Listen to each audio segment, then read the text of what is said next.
আপনাদের মাঝে আর একটা নতুন ভিডিও নিয়ে আসলাম।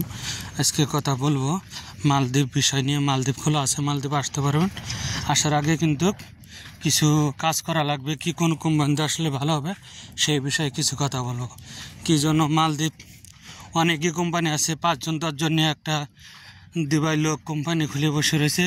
ওইগুলো অনেক কোম্পানি আছে যে আসলে আরে মাসে মাসে বেতন পাওয়া যায় না। আসলে দেখা যায় যে মনে করেন আপনি 2 মাস 3 মাস বাদে বাদে বেতন পাইতেছেন। সেই বিষয়ে কিছু কথা বলবো যে বিদেশ আসাটা বড় কথা না, আসার আগে কোম্পানিটা যাচাই বাছাই করে আসবেন, তো সব থেকে ভালো হবে। কি জন্য বিদেশ কোম্পানি ভালো হইলে কোনো টেনশন থাকে না, আর যদি কোম্পানি খারাপ হয় তাহলে অনেক কষ্ট হয়। কি জন্য বিদেশ আপনারা আসবেন, সবাই জানে যে আমার ছেলে হোক, আমার ভাই হোক, আমার বাইস্তা হোক, যেই হোক, মনে করেন বিদেশ গেলে মাসে মাসে টাকা পাঠাইবে, ওই টাকাতে যে কোনো একটা কিছু করব। অনেক স্বপ্ন নিয়ে বিদেশ আসে। সেই জন্যে আপনারা যদি আইসা নিয়ে বেতন না পান, আপনারা এক কষ্ট করবেন, দিনের পর দিন যাবে, বাড়িতে টাকা পয়সা ঋণ করে কি হাওলাত করে যে কোনো একটা ক্ষতি করে দেবে, বাড়িতে টাকা পাঠাইতে পারবেন না, দেখা যায় যে অনেক ঝামেলা। সেই জন্য আপনারা আসার আগে যদি একটা ভালো কোম্পানি থেকে আসেন, আপনারা যাচাই বাছাই করে আসেন, তাহলে মনে করি যে আপনাদের এই কষ্টটা করা লাগবে না, আপনাদের ফ্যামিলিও ভালো থাকবে, আপনিও ভালো থাকবেন। দেখা যায় 50,000 টাকা পাঠাইলেন, কি 50,000 টাকা বেতন পেলেন, 60,000 টাকা বেতন পেলেন, 5,000 10,000 খাইলেও তখন ভালো লাগে। আর বেশিরভাগ হইলো বিদেশ, আপনি বেসিক বেতনটা যদি ধরে আসতে পারেন, তাহলে আপনার ওভার টাইম করলে দেখা যায় যে আপনার বেতনটাও বেশি হবে।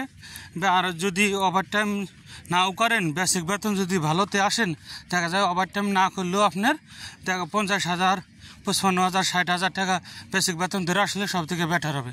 অনেক কোম্পানি আছে মনে করেন বেতন ভালো, বেসিক বেতন, আর অনেকজনে আসছে সালার কম টাকায় যায়, সমস্যা নাই, ওভার টাইম থাকবে, এটা ওটা।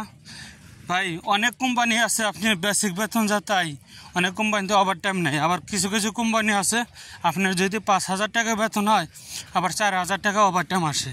তো 5,000 টাকা বেতন হলে 4,000 টাকা ওভার টাইম আসে। ওটাইতে আসার আগে সব থেকে জানতে হবে যে কোন কোন কোম্পানিতে আসলে আর কি কোন কোম্পানিতে ওভার টাইম পাওয়া যায়, কোন কোম্পানিতে আসলে আমি টাকা কামাইতে পারবো, আর কোন কোম্পানিতে আসলে মাসে মাসে বেতন পাবো। তো ওইগুলো কোম্পানির খবর নেওয়া লাগবে, খবর নিয়ে তারপরে আসতে হবে।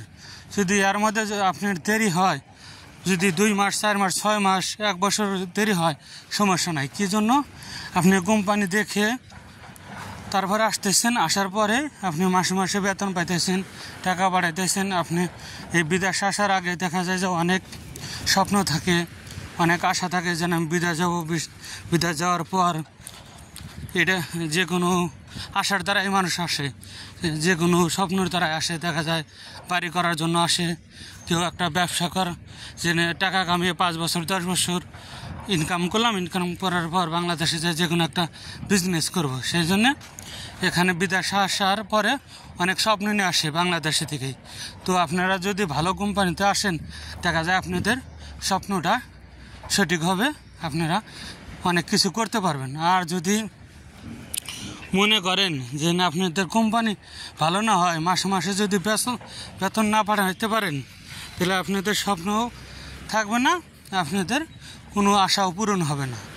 সেই জন্য আমি মনে করি যে না আপনারা আসার আগে যদি ভালো একটা কোম্পানি দেখে যাচাই বাছাই করে তারপরে আসেন, তাহলে আপনাদের এই কষ্টটা করা লাগবে না। কী জন্য দেখেন ভাই, বিদেশ পড়াই দেশে পড়াই জনের আত্মীয় স্বজন আছে, কী জন্য এখন পড়াই ঘরে ঘরেই বিদেশি মানুষ, কী জন্য সবাই এখন বাংলাদেশের থেকে বিদেশ যাওয়া শুরু করছে। কি আছে অনেক ফ্যামিলি থেকেই। আর বিদেশ বাংলাদেশের সব দিকে কষ্ট, কী জন্য অন্য অন্য দেশে থেকে মানুষ আসে বিদেশ, 1 লাখ 1.5 লাখ টাকা হলে বিদেশ আসা যায়। কি তাদের যদি টাকা ইনকাম না হয়, কোম্পানি ভালো না হয়, তারা 6 মাস 1 মাস 2 মাস বাদে যায় না, অন্য দেশে যায়। আর বাংলাদেশে থেকে 5 লাখ 6 লাখ 4 লাখ টাকা দিয়ে আসে।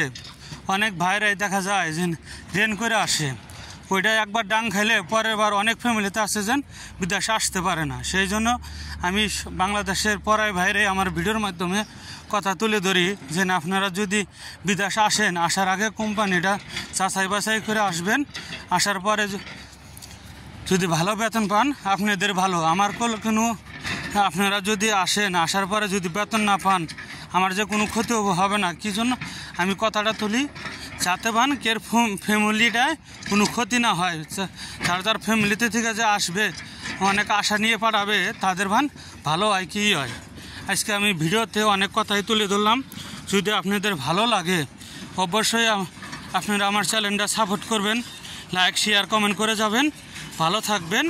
যদি ভালো লাগে আমি পরবর্তী ভিডিওতে ফিরে আসবো। আমার চ্যানেলটা লাইক শেয়ার কমেন্ট করে সাবস্ক্রাইব করে দেবেন। ভালো থাকবেন। আল্লাহ হাফেজ।